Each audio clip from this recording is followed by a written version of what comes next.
to Kudakwashe Tagwireyi, who attempted to join the ZANU-PF Supreme Decision-Making Body, that is the Central Committee, but was quickly barred by the Vice President, retired General Mutsvanga, who is against the rise to the top of Kudakwashe Tagwireyi. And in the press briefing, as I said, I will be unpacking some of the details as they come. I'm yet to listen to the entire, it's about 1 hour and some minutes press briefing, but I'll be giving you what are the snippets that I have got regarding what Chris Mutsvanga put on the public domain, especially regarding Kudakwashe Tagwireyi. Greetings and welcome on your lovely channel, the Hlonipani Global News. If you're watching us for the very first time, please do remember to press the red or black subscribe button so that next time when we film live,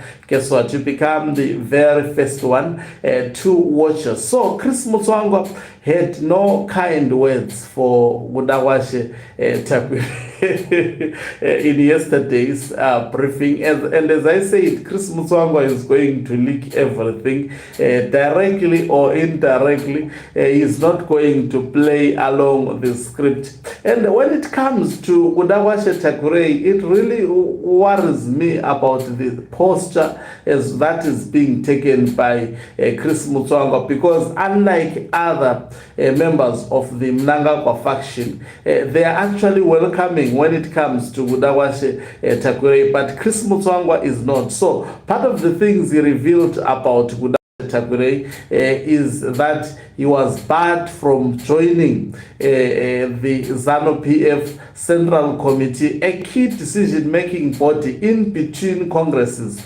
run by its administrative organ, the Politburo, through co-option, as he is not eligible and had not come and had come actually via a process. So this is what Chris Mutsvanga said about Kudakwashe Tagwireyi, and he went on to reveal that the party leadership looked into his issue and concluded he did not tick all the boxes, hence ineligible for co-option. And not only that, resultantly he indicated that he should now go back to the cell, the village committee, or the lowest party structure to start from a fresh scratch, and maybe, just maybe, in the future he might get in. That was Chris Mutsvanga. And he also underscored the point that money will not buy anyone any position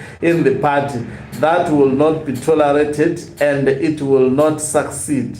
And he went on to say if he wants to buy structures, he must go down to start from the cell and the village committee, up the branches, the district and provinces, all the way up to see if he can pay everyone with his money to buy position. This was the Chris Mutsvanga speaking. I'm just quoting according to one of the publications what it actually noted. And he went on to say, after all, that money that he has belongs to ZANU-PF, which gave him the opportunity to make it in the first place, and controls the payment tab.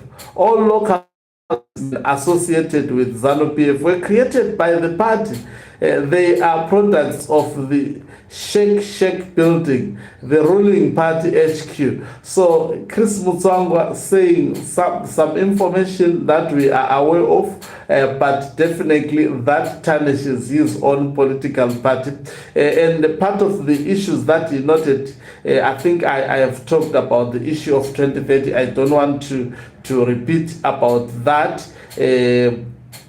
Okay, so let me focus firstly on this topic of Kudakwashe Tagwireyi. So, as I have said, if you look at Chris Mutsvanga, he is taking a posture that is different from the posture that is taken by your Mnyaratsi Machacha, your Daniel Gawes, your Owen Mutangube, who are seemingly behind Kudakwashe Tagwireyi. And I have seen the trolls controlled by Owen Mutsvanga within ZANU-PF, and we know that Owen Mutsvanga is the kingpin of the 2030 mantra. Is pushing for Emmerson Mnangagwa to violate the constitution and actually seek for a third term. And we know that this is not a product of Owen Mutsvanga, but it is concocted from the bedroom of Emmerson Mnangagwa, spearheaded by the sons of Emmerson Mnangagwa. Now, if you look at Owen Mutsvanga bought some ZANU-PF youths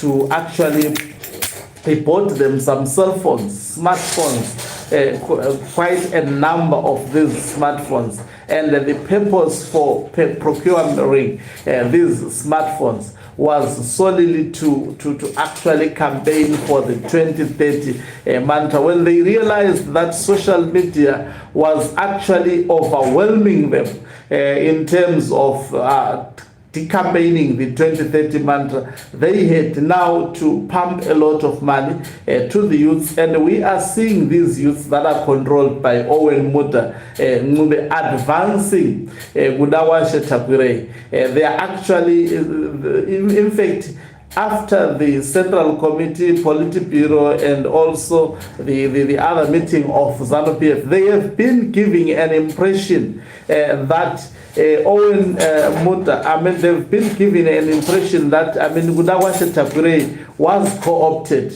to the Central Committee and he is being processed.